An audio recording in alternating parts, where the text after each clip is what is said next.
أنقل لهذا المخالف شاهدا واحدا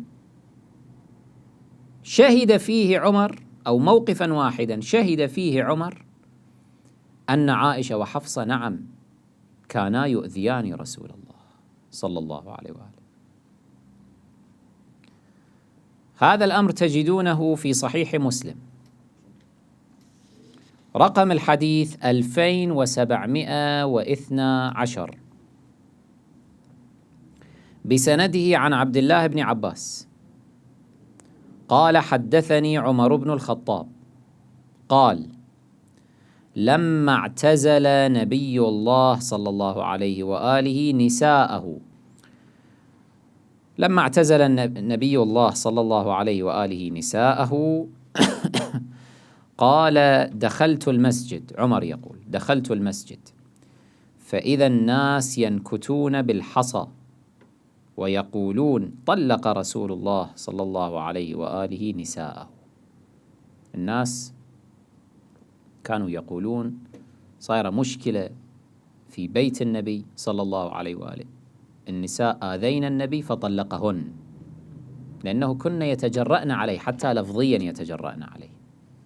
هذا وارد في المصادر. يقول عمر: وذلك قبل أن يؤمرن بالحجاب، قبل أن تنزل آية الحجاب. فقال عمر: فقلت لأعلمن ذلك اليوم، يقول قلت في نفسي راح أروح وأستخبر الحال حتى أعلم الحقيقة، هل طلق النبي صلى الله عليه وآله نساءه أم لا؟ قال: فدخلت على عائشة، هنا دقق، فقلت: يا بنت أبي بكر، أقد بلغ من شأنك أن تؤذي رسول الله صلى الله عليه وآله. هذا تصريح من عمر بن الخطاب أن عائشة بنت أبي بكر بلغ من شأنها أنها ماذا؟ تؤذي رسول الله صلى الله عليه وآله. وعائشة ما أنكرت، عائشة ما ردت عليه وقالت: لا أنا لم أؤذيه. شوف ماذا قالت؟ قالت لأنه أنت ليش جاي علي؟ روح على بنتك حفصة، جاي علي أنا تحاسبني؟ وروح على بنتك حفصة، سوت مثل اللي أنا سويت، مثل ما أنا آذيت النبي هي آذت النبي.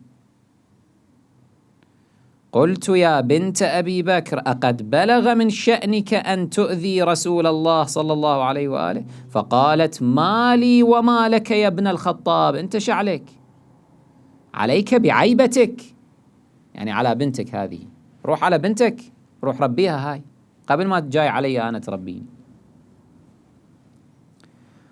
قال: فدخلت على حفصة، عمر يقول رحت إلى بنتي حفصة، فقلت لها: يا حفصة، أقد بلغ من شأنك أن تؤذي رسول الله صلى الله عليه وآله؟ هذا تصريح ثان من عمر أن حفصة ماذا؟ تؤذي رسول الله.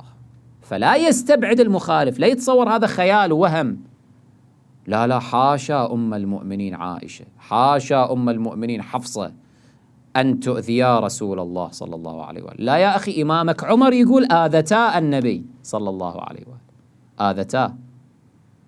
ترد على الفاروق؟ أنت منو حتى ترد على الفاروق؟ يا حفصة، أقد بلغ من شأنك أن تؤذي رسول الله؟ لقد علمت أن رسول الله لا يحبك. هذا هم تصريح خطير من أبو حفصة، من عمر، يقول لها صراحة، والحمد لله مسلم لم يخبئ هذه الحقيقة كما فعل البخاري وغيره، لا، جابها مثل ما هي في الصحيح. قال: لقد علمت، أولا يقسمها، قسم يمين يحاسب عليه عمر، والله لقد علمت أن رسول الله لا يحبك. عمر يقول يقسم على أن رسول الله ما يحب حفصة. المخالف مسكين مخدوع، ما يدري ما الذي كان يجري، التعبئة الإعلامية البكرية تعبئه منذ الصغر على أنه شنو؟ النبي كان مفتون أصلا بعائشة وحفصة، مو بس يحبهم، مفتون بهما، مفتون، وما يدري أنه في صحاحه عمر يشهد، لا يشهد فقط وإنما يقسم على أن حفصة كانت تعلم أن رسول الله لا يحبها. لا يحبها يعني شنو؟ يعني يكرهها. زين ليش إذن ما مطلقها طوال هالفترة؟ طبعا هو طلقها ذات مرة وتوسلات عمر رجعها. مخالفون يقولون، يزعمون أن الله أمره. مو مشكلة، الله أمره. احنا نقول الله أمره، نعم الله أمره أن يصبر عليها هي وعائشة وبقية الزوجات المنافقات. المؤمنات بعد كان مرتاح معهن، ما كنا يؤذينه. المنافقات كنا يؤذينه، وكان مأمورا بالصبر عليهن ابتلاء للأمة، امتحان، اختبار. الله هكذا قدر، مثل ما كان مأمور النبي صلى الله عليه وآله أن يصبر على المنافقين، يصبر. لماذا لم يطرد المنافقين؟ لماذا لم يقتل المنافقين ممن حوله؟ لا، صبر عليه، بقاهم. كانوا هم يدخلون عليه في المسجد، يصلون وراءه ويتآمرون وإلى آخره، وما يسوي شيء. أعرض عنهم. القرآن يقول ماذا؟ فأعرض عنهم، أعرض عن المنافقين هؤلاء. خلص. أيضا أعرض عن عائشة وحفصة من أهل النفاق، عليك الإعراض عنهم. الله شكله مقدر، يريد اختبار صبرك يا رسول الله صلى الله عليه وآله، يريد إلقاء الحجة على هؤلاء المنافقين، لأنه أكثر من مرة يعطيهم فرصة، يعطي فرصة لعائشة لحفصة ولغيرهما، ويريد اختبار الأمة ليعلم أيهما تطيعون، إياه أم هي، أي عائشة. والله لقد علمت أن رسول الله لا يحبك ولولا أنا لطلقك رسول الله. حفصة هم تقول الرواية فبكت أشد البكاء، بكت إلى آخر الحديث الذي لا يهمنا الآن. فيه تفصيل أنه عمر بعد ذلك ذهب إلى مشربة أم إبراهيم عليها وعلى ابنها السلام، ووجد النبي صلى الله عليه وآله هناك، وصار جرى حديث وكذا وإلى آخره. الآن هذا لا يهمنا، المهم تصريح عمر. يعني إذا سأل مسلم سؤالا أنه هل يعقل، هل يمكن أن تؤذي عائشة رسول الله، الجواب نعم. عمر كان يشهد على ذلك، كان يقسم على ذلك. كذلك حفصة يمكن أن تؤذي النبي، نعم. فليش تستبعد أنها لما كانت تمد رجليها كانت تتعمد إيذاء النبي صلى الله عليه وآله؟ ليش تستبعد؟ يقول أستبعدها من جهة أخرى، أستبعد ذلك من جهة أن النبي في المرة الأولى غمزها وأمرها بأن ماذا؟ تنحي، ابتعدي حتى أتم صلاتي.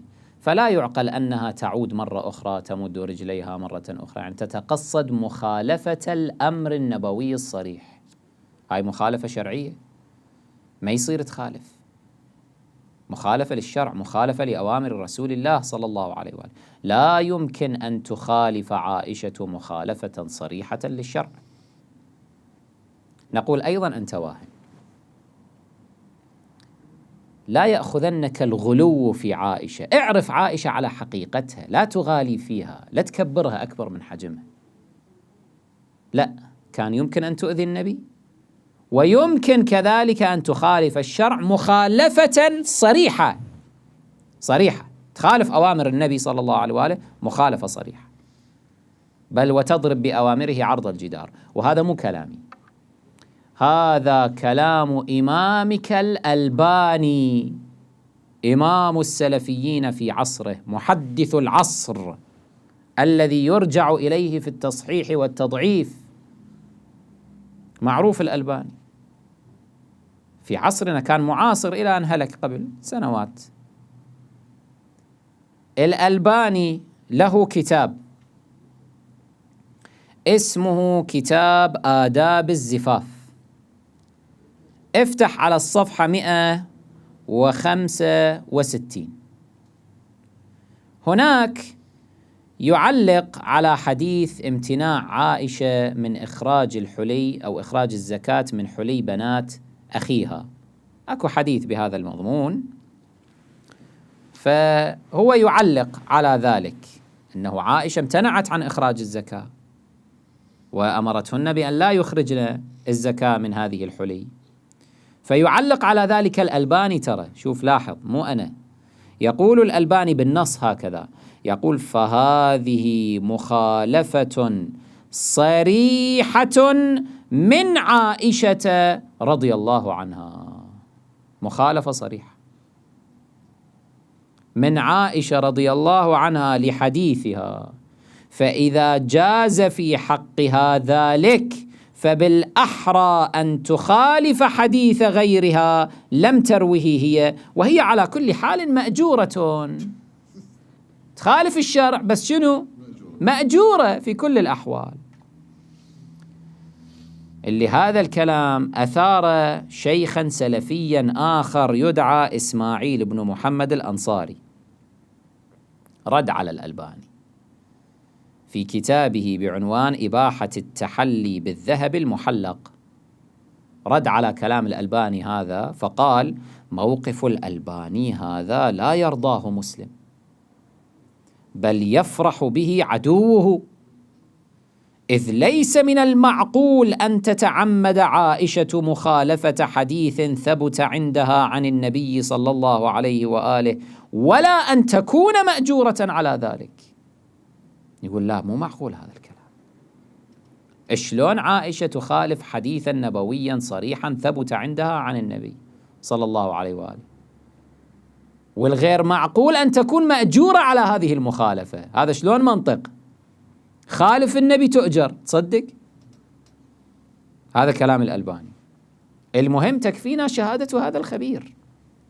الألباني خبير، يقول نعم مخالفة صريحة من عائشة، ومخالفة لحديثها، يعني شوف، مو فقط تخالف حديث غيرها الذي ثبت عن النبي صلى الله عليه وآله، لا، الحديث الذي هي ترويه عن النبي صلى الله عليه وآله هي بنفسها تخالفه. حديث ثبت عن النبي هي ترويه، هي تعلم، تخالفه. فليش تستبعد أنها تخالف النبي لما يقول لها تنحي، أو يشير إليها تنحي، أو يغمزها حتى ترفع رجلها فتعود مرة أخرى وتمد رجليها قاصدة إيذاء رسول الله صلى الله عليه وآله؟ ليش تستبعد؟ يقولون كلامكم أنتم الشيعة غير مقبول. شلون تقولون الإمامة من بعد النبي صلى الله عليه وآله لعلي نصا وحصرا؟ مو هالشكل؟ أمعقول أن الصحابة على تعبيرهم يخالفون أمرا صريحا عن رسول الله صلى الله عليه وآله؟ نقول نعم. هاي عائشة، هاي كمثال. إذا يعني شوفوا المسألة هكذا، إذا جاز أن تخالف عائشة حديثا هي ترويه وثابت عن النبي صلى الله عليه وآله، فلماذا يستبعد منها ومن أمثالها ممن تعتبرونهم سادات الإسلام أن يخالفوا كذلك أوامر النبي صلى الله عليه وآله في شأن الحكم؟ خصوصا أصلا قضية الحكم قضية حساسة، الكل يريد الحكم، مسألة معروفة، شيء تشرئب له الأعناق. عائشة كانت خايفة على ذهبات ما أخرجت الزكاة منها، شيء دنيوي. قضية الإمامة، قضية الحكومة، من أهم الأشياء الدنيوية التي تغري القوم. تريدهم أنه ما يخالفون النبي صلى الله عليه وآله في ذلك. كل أقوام الأنبياء خالفوا الأنبياء بعد رحيلهم، كل الأقوام، حتى قبل رحيلهم. موسى عليه السلام غاب عن قومه كم يوم، خالفوا وعبدوا العجل واتبعوا السامري وتركوا الخليفة. خليفة موسى من كان؟ هارون عليهما السلام. تركوا الخليفة، راحوا مع السامري. علي كهارون، كهارون من موسى، هو النبي صلى الله عليه وآله يقول. فإذا نفس الذي جرى من خيانة لهارون واتباع السامري يجري لعلي وجرى لعلي، وبالفعل اتبعوا السامري أبو بكر عمر، هذا السامري وعجله. خلاص، ليش تستبعد؟ ليش تقول مو معقول؟ يعني تريد أن نضرب بكل ما هو صحيح عرض الجدار حتى نمشي الوهم، الخيال، نظل نعيش في خيال، نظل نعيش في أحلام. عائشة كانت أم المؤمنين الصديقة المصدقة الما أدري كذا، حبيبة رسول الله إلى آخره، بس تريدنا نعيش في الوهم. إلى متى الوهم؟ نريد أن نرى الواقع كيف كان، فنوالي أولياء الله ونعادي أعداء الله. ما عندنا مشكلة شخصية مع عائشة ولا غير عائشة، عندنا مشكلة مبدأ، دين، ثبات. امرأة يشهد عليها وعلى حفصة عمر بن الخطاب وهو عادل عندكم وفاروقكم، هذا مو هالشكل؟ قاهر المجوس، مو هالشكل؟ زين، هذا يشهد بما يقسم ظهري عائشة وحفصة، بالفعل يقسم ظهري عائشة وحفصة وأتباعهما. تدري ليش؟ لما يشهد عمر أن عائشة وحفصة آذتا رسول الله بلغ من شأنهما أنهما آذتا رسول الله، ويخرج ذلك المخالفون في صحاحهم ومنهم مسلم. معنى ذلك أن عائشة وحفصة ملعونتان ولهما عذاب مهين. طبق القرآن على هذا الموقف.